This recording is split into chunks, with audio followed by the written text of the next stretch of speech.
the last 6 minutes I have here into a brief example of that.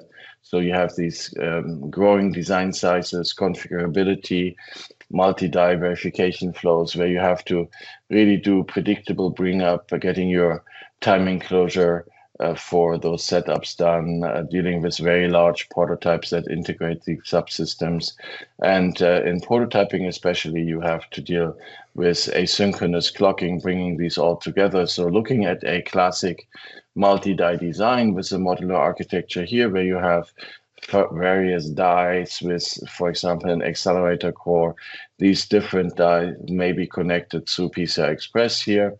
There you have protocol buses across the die interfaces. What you do with those, you really start putting those down into hardware setups that mimic the individual die, which then also allows you to deal with multi-core designs and multi-threaded software, which is replicated across various chiplets, with really them scaling up, and you have a multi-threading of the software in modular architectures. So the way you do this in flows that we, for example, for prototyping put forward here, you have for our system, the HAPS prototyping system. You have this software that helps you to put everything together early on with what we call protocompiler. Protocompiler will allow you to start user-guided to partition the design into various subsystems that all will go into a number of FPGAs that are implemented into those prototypes. So you get user guidance, partitioning, all this. You have individual partitioning for different parts of this design I showed here earlier.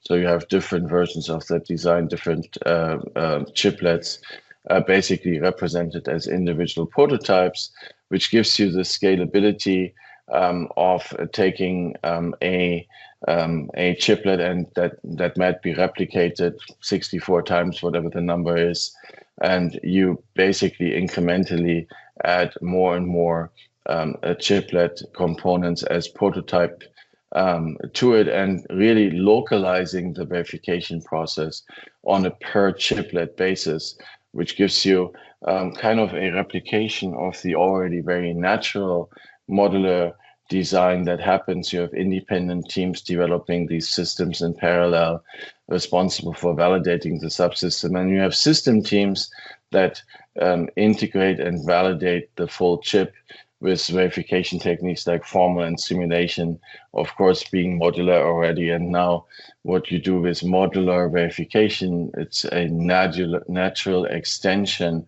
of that modularity into prototyping and emulation platforms. And to close it down here in the last 4 minutes with a brief case study, you have here an example that Microsoft put forward at one of our user conferences. Everybody who has access as a Synopsys customer, obviously you can go to the SNUG Alpha archives and look at this. They looked at a 60 FPGA design, that's 60 FPGAs used in prototyping, where they wanted to contain the compute, storage, copying, single die design that are deployed into multiple prototypes. And then what they're really doing is they have in each rack of prototypes, they have single rack configurations. They have physical cables that's representing the modularity between the two racks to realize the dual size setup. And then you have different setups you can run either as single rack or multi-die configuration within a rack. And as you now basically have mimicked the verification of the chiplets, you have one chiplet here, another chiplet on the other side, you really get results here where you get really significant reduction in compute and storage resources, because you really only have to compile things into in a much smaller setup, and then you do the connectivity, the modular connection that you would have with things like UCIe, PCI Express across the boundaries of the chiplets, where each chiplet is mapped into individual racks. You basically modular set that up, which gives you a significant reduction in compute and storage resources, smaller projects that get you much faster build time. So you don't have to try to get 30 billion gates in a single model and implement them in emulation or prototyping. And it helped them to really get to smaller implementation team on a per chiplet basis, which is a trend which then also extends, of course, to emulation, where you get the scalable approach for prototyping very large and multi-die designs by really putting each chiplet into individual boxes and connecting them like you would connect the chiplets in a multi-die setup. That gets you high performance prototypes, and you can combine multiple prototypes for chip validation in system integration. And then for software developers, key to all of this anyway, as a driver of all that complexity, you can find and resolve bugs in multi-core prototypes across these various engines as they're set up. That's what I had for today, 5:19 my time in the morning.